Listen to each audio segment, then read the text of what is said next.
If we are to understand the meaning of Karbala, we need to take it out of an Iraqi context, out of a Shia context, out of a Muslim context, and to see it as a piece profoundly of human drama. As a community, we have a history. We didn't just start with our own generation, and we can look back into how other human beings lived the human project. We can take examples from them. We can also take warnings from them. These are the circumstances that led these people to do these terrible things. This is the person who in this situation responded in this wonderful and noble way. I as a Christian would also want to take my own lessons in remembering the events of Karbala. To understand the importance of Imam Hussein, we need to go back to the time of the Prophet himself, because the Prophet designates his successor as Ali to lead the community. And so we start to establish a principle of God deciding who should be the leader of the community. Everybody accepts that Yazid is a very bad example of Muslim life, let alone of Muslim leadership.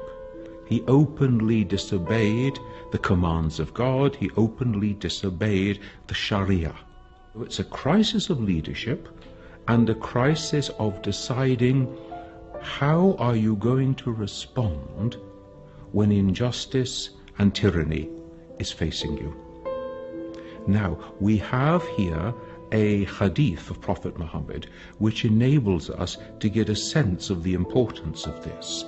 He says on one occasion, the greatest jihad is to speak the word of truth into the face of a tyrant.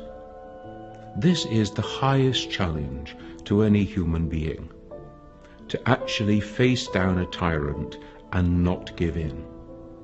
So this is what's going on in the mind of Hussein in Medina with his community, and he knows that in a very short period of time he is going to be faced with the demand to make an oath of allegiance to Yazid, who he knows to be a totally unworthy person to lead the community.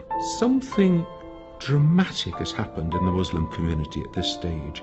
We're not even yet 50 years after the death of the Prophet, and we are about to see the Prophet's own grandson being massacred.